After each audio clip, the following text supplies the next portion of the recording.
Hello everyone, it's Lanyo. Ano araw na ngayon?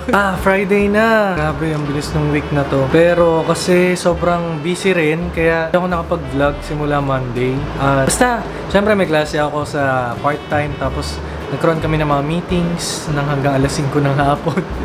Tapos ngayon, Friday, uwi ko lang. It's already 6:19. Nakapagluto na ako. Ito, guys. Nakita nyo naman kanina. Luncheon meat, tsaka yung epic na itlog na sunny side up na hindi ko na na-perfect. Kasi hindi ko alam. May something ata dito sa batch ng itlog na nabili ko. At dumidikit siya dun sa may... Basta yung manipis na ano sa shell. Kada i-break ko siya para mag-sunny side up. Ano? Ganun nangyayari. Kumakapit yung pula ng itlog doon. Kaya hindi siya nabubuo. Anyway, bago tayo kumain, meron tayong parcel na dumating from Lazada. Meron ako in-expect na 4 na parcel, so -1, so 3 na lang. Kasi nga nag-12-12. Nakisabay tayo sa 12-12. So, eto ay hindi ko pa alam kung ano kasi hindi ko pa chinecheck yung aking app. Pero yung the rest ng aking mga orders, feeling ko by tomorrow. Yun pala, USB sound card. Kasi 'di ba last time nag-try akong mag-cover ulit, pero di ko nga alam, di ko ma-figure out kung ano talaga yung problema. Kaya magta-try na lang ako, nag-try akong bumili ng ano ba? Saan ka ba naka-focus, eh? Nag-try akong bumili ng sound card. Baka sakali, try natin to mamaya or siguro by tomorrow. And I hope by tomorrow na rin dumating yung aking mga parcel kasi wala tayong masyadong ganap, hindi tayo nakapag-vlog, miski sa phone. Hindi ako nakakapag-vlog kasi talagang sobrang busy. Anyway, kain muna ako guys at manonood muna ako ng mga ilang mga vlogs for inspiration, tsaka kung makakanood din ako ng movie. And tingnan natin kung by tomorrow, hopefully by tomorrow meron tayong ganap kasi para naman sayang naman nag-weekly vlogmas na nga lang ako, hindi ko pa mapupursue. So, ilan muna guys, kain muna ako and I'll see you on our next ganap. Ilan muna. Good morning guys. It's Saturday morning and nakikita nyo naman it's only 5:15 AM. At maaga tayo nagising kasi sumasakit na yung ulo ko kapag binalik ko pa sa tulog. Sobrang aga ko rin kasi natulog kagabi. Mga 9 lang tulog na ako.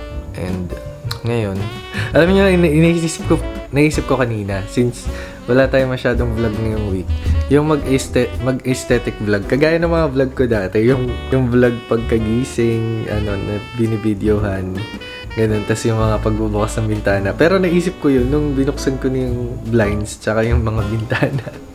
So, tinamad na akong gawin. So, ngayon, gagawin ko na lang. Sasama ko kayo sa pagbili ng pandesal sa labas. So, di ba? Ang ganda, no? Ganda idea, no? So, wait lang. So, ang dilim pa. Kasi nga, solstice season na ngayon. Mas mahaba yung gabi sa umaga. Nako, tong aso na to may kinatkot na naman. Ay, hindi kita eh. Ito ba siya? Ayan. Tingnan nyo yung daan. Huwag kayo masyado madilim talaga. Lalo na kasi itong wide angle, hindi naman ganun kaganda yung register niya sa low lights. Tingnan yung daan.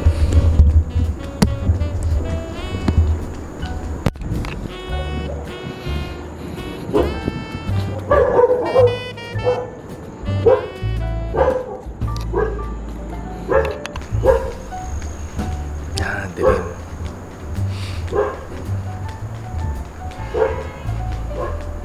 Sana may Nescafe Creamy Latte. Alam niyo, umorder ako guys ng nung coffee bean. Kaso hindi pa dumarating. Yun nga, hindi kasi ako makabili sa hindi ako makabili sa SM North ngayon kasi hindi pa kami pumupunta na SM North. Ano yun? Oh, wait lang guys. Malapit naman na tayo.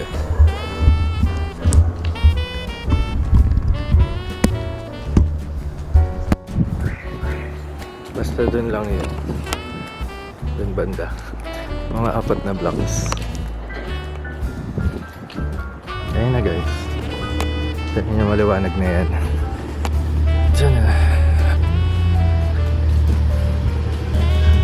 Pabili po.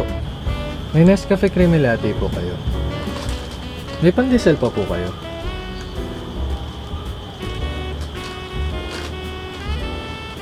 Pandesal? Wala.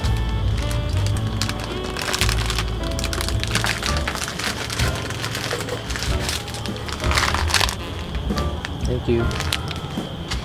Hindi na sila pala nagbibenta ng pandesal. Order na lang tayo. Shhh! Nagawin na pusa. Wait lang. Shhh! Nagawin na pusa. May maawat na aso. Ang lala ng away. Ano ba yan?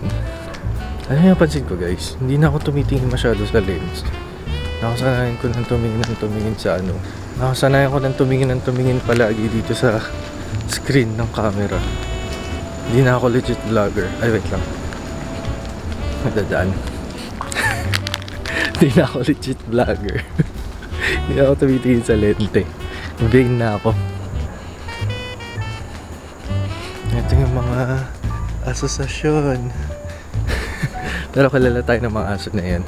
Tsaka tulong yan kasi bantay natin sila para sa mga hindi ka nais-nais na mga bisita.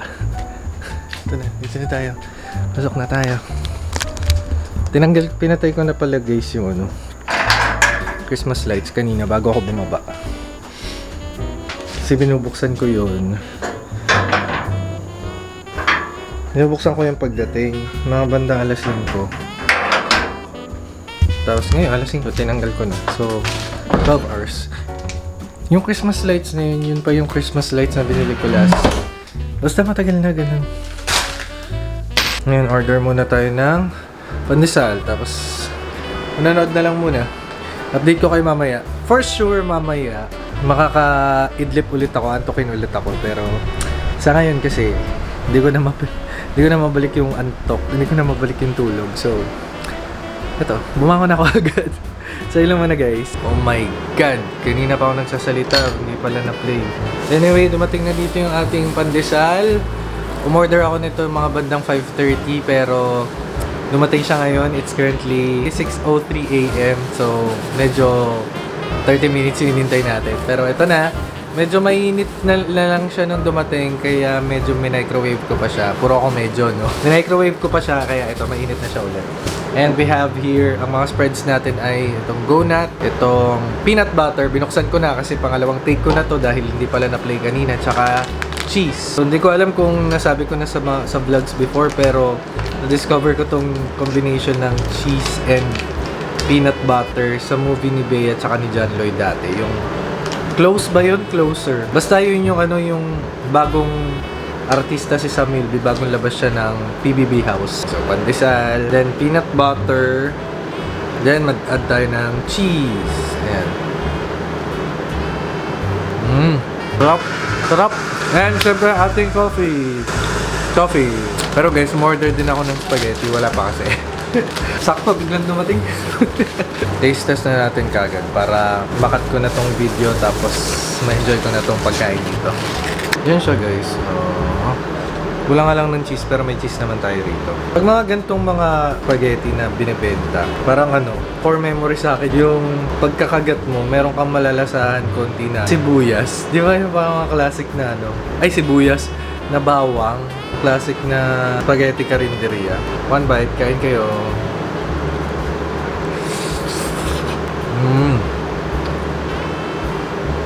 Ayun. Ayun, naano ko na yung ano, yung bawang. Corned beef spaghetti, may hotdog, bawang. Sarap. Yung classic na pang karinderya talaga. Hindi yung panghandaan talaga na ano. Ito pa, oh. Sa inyo. Nga. Okay guys, enjoy ko na muna to and then update ko kayo sa mga happenings pa natin. Yun muna guys. Hello again everyone! Walang pagbabago, ito pa rin ako. So finally, dumating na yung ating dalawang parcel. Isang parcel na lang hinihintay natin pero mukhang nasa malayong lugar pa siya. 1 PM na, pero ang lamig pa rin. Parang pang alas 7 pa lang or alas 6 ng umaga yung lamig. Although maliwanag naman, pero hindi din ganun kamaaraw. Wait nga, buksan ko na to. Bali, dalawa nga yung parcel natin. Yung isa malaki, the other one is maliit. Ito, sana hindi na ako fail kasi bumili na ako ng ganito before.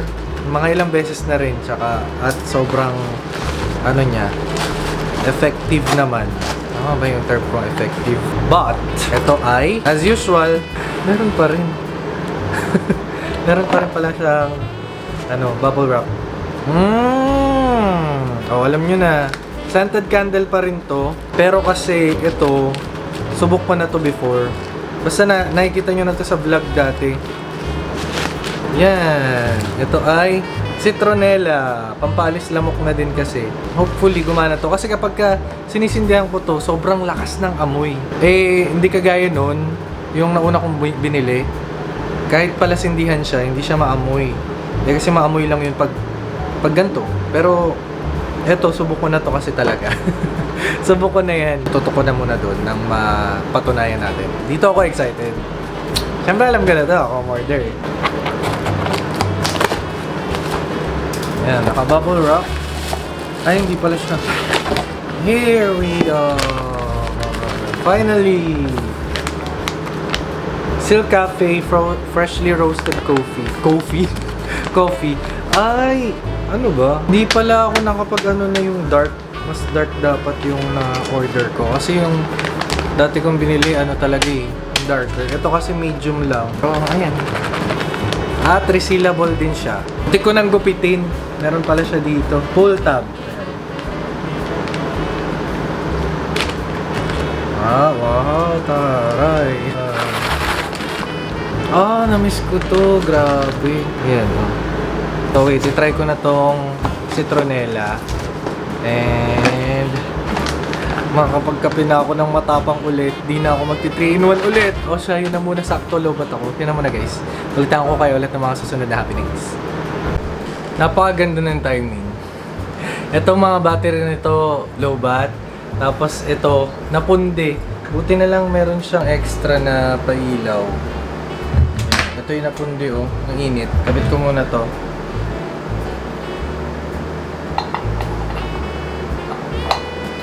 Yan. Ito pala nakapatay. Tapos balik ko na muna to ulit dito. So, you are out and may black hole na siya sa gitna. So, yung ilalim niya yung old cell pa rin yan. And, ito na siya. You're the one. You are the one. Teka, on ko lang. Yan. Sige. Let's see. Mamaya, update ko kayo pagka naamoy na.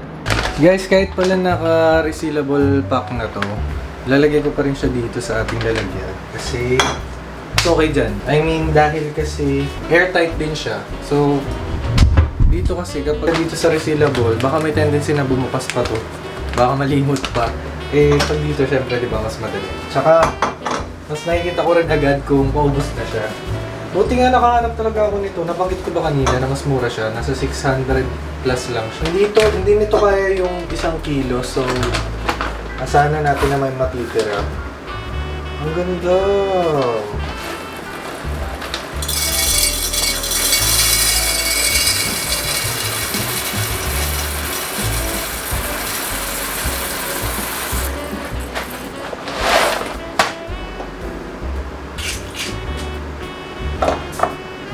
Bango. And then ito yung gagamitin natin. Ito pa yung bili ni Mama na Arabica sa Vietnam. May konti pa palang natira. Ito yung nabili ni Mama. Oh. Pero ito, tingnan nyo. Mas mukhang dry yung galing Vietnam kaysa dito. Ayan, lobat na naman ako. Sige na nga, wait lang. Dahil pa natira, 1/4 pa. Ayan, nalubat na ako. Ayan na ulit, teka. So, bago ako mag-brew ng kape, pakita ko muna sa inyo. Nag-grind lang ako dito ng manok. Ayan. Kanina pa to, mga 1 hour na siguro. Kasi nag-crave ako sa fried chicken. So, ang gagawin ko, gagawa lang ako ng breading. Ginagawa akong breading, ano lang, paminta, asin, tas magic. Tsaka yun nga, yung harina. And okay na yun. Pero usually yung ginagamit ko, yung ginagawa ko sa na natikman na to nila yan before. Ginagawa akong pang marinade sa manok pag nagpa-fried chicken ako is suka, bawang, paminta, asin, patis, mga ganun. Pero ito kasi, mas less yung time ko ngayon. Try ko lang muna kasi mas juicy naman pagka-brine. Tuwing ko na to, hindi ko na ipapakita sa inyo kung paano maprito kasi baka mamaya matalsikan pa kayo. I mean, matalsikan yung lens. So, yun lang muna. Wait lang guys. Yes guys, ito na. Naprito ko na yung manok. Wait lang. Ayan na lang. Oh, sige. Nga kayo. Oh. Ah. Oh. And, meron tayong coffee, syempre. Coffee and... Yan lang. Pagkatapos nito guys, pagkatapos ko kumain, magpapahinga lang ako saglit. Manonood ako. Pinapanood ko pala ngayon tong That Christmas. Grabe, vacation feels na talaga pero may pasok pa sa Lunes. Palakpak ako ng palakpak parang tanga. Yun lang muna. Tatapusin ko lang ito pagkain ko, magpapahinga and then afterwards maliligo na ako. Pagkatapos, titignan ko kung ano pang pwedeng mangyari ngayong araw and then i-update ko na lang kayo. Hello guys, it's Sunday morning and mamaya simbang gabi na. Outfit lang natin, papakita ko lang. Wala lang, yung nabili kong ano. Yung nabili ko na tawag din, sweatpants. Hindi siya sweatpants pala. Basta, ganun. And then, wala tayong ganap eh. Ano pa lang. Late na ako nagising, mga bandang 9. Tapos nanood lang ako ng konti sa taas. Tapos bumaba na ako dito para mag-brew ng coffee. Tapos, ano ba? Kahapon nagluto ako ng sinigang na baboy. Dapat mag-ano ako Bicol Express kaso na-realize ko dalawa na lang yung siling haba. Tapos hindi ko na na-vlog kasi anyway, hindi ko alam kung anong magiging ganap pa ngayon. Pero siguro kung sakali man, short vlog lang kung sakaling i-upload ko to. And basta, hindi ko alam kung may hahabol ko pa yung simbang gabi. Actually, good news sa akin yung oras ng simbang gabi ngayon dun sa malapit sa school. Kasi before, 6 to 7 lang yung simbang gabi dun. Tapos kagabi, nag-announce na 8 PM na yung start ng simbang gabi. So, ibig sabihin, hindi masyadong maaga ako makakapagpa-dismiss. Hindi ako mag-undertime ng maaga. Kasi plano ko talaga. Kasi di ba may klase ako ng Valtech hanggang 8:30 dun sa college nga.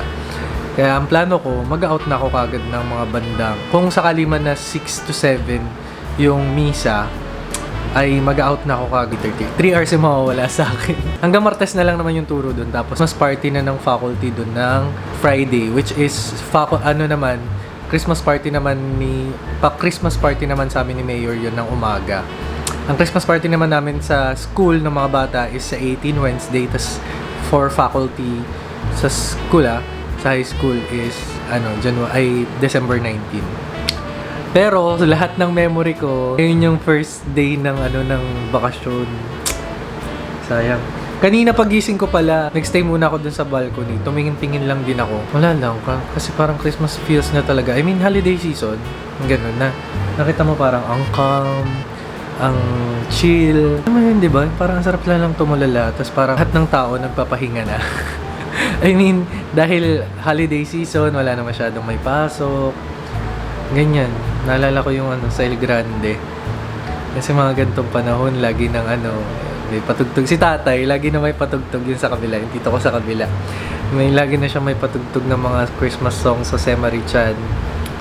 Tapos, maririnig mo ng kabisihan. Tapos, pupunta na lang ako ng One Mall pag may bibilin. Tapos sa One Mall, ang dami na rin tao na ang dami na bibili. Nakakamiss kapag ka nasa Kabihasnan ka. Dito kasi, nakita nyo naman, di ba? Hindi pala. Yun? Madaling araw ko pala kayo sinama nung bumili ako ng kape. Mas ramdam ngayon, mas parang chill ngayon. Kasi, yung, ngayon? Nakalimutan ko, yung Chinese. Kung bakit may mga ilang lugar dito na inuulan. Iniinit ko lang ngayon yung sinigang na baboy. Tapos, uminom na ako ulit nito. Yung magnesium glycinate natin. Ang tagal kong hindi nakainom nito kasi sobrang effective niya. Na tipong ang sarap matulog. Ayun, ang dami pa, makikita niyo. Kasi, feeling ko nito mga nakaraang araw ay bloated ako. Parang uminom lang ako ng konti, kumain lang ako ng konti, parang ang bigat na sa pakiramdam. So, uminom ako niyan. And then, ewan ko lang kung masyado pang maaga para masabi. Pero, kahapon, feeling ko bloated ako. And then, uminom ako kagabi. Tapos, pagising ko ngayon, parang okay na okay ako. Parang, alam nyo, anong oras na ako natulog? 3:00 na ako natulog. Sinusulit ko na yung gabi. Total, Saturday naman kahapon. And then, walang pasok ngayon. So, sinusulit ko na. Ito yun nga, nagising ako ng 9. 6 hours pa rin pala. Kaya medyo Ayan, di natin alam kung ano ba, okay na ba. Share ko lang naman kasi nakakamiss din talaga yung neighborhood sa El Grande. Minsan mamimiss mo din, pero all in all, okay naman yung katahimikan dito. So guys, magkakape muna ako and then kakain. And tingnan natin kung meron pang ganap mamaya kasi kung wala na, i-edit ko na to after para bukas meron na naka-ready for upload. So yun lang muna guys and I'll see you sa mga susunod nating ganap. Yun lang muna.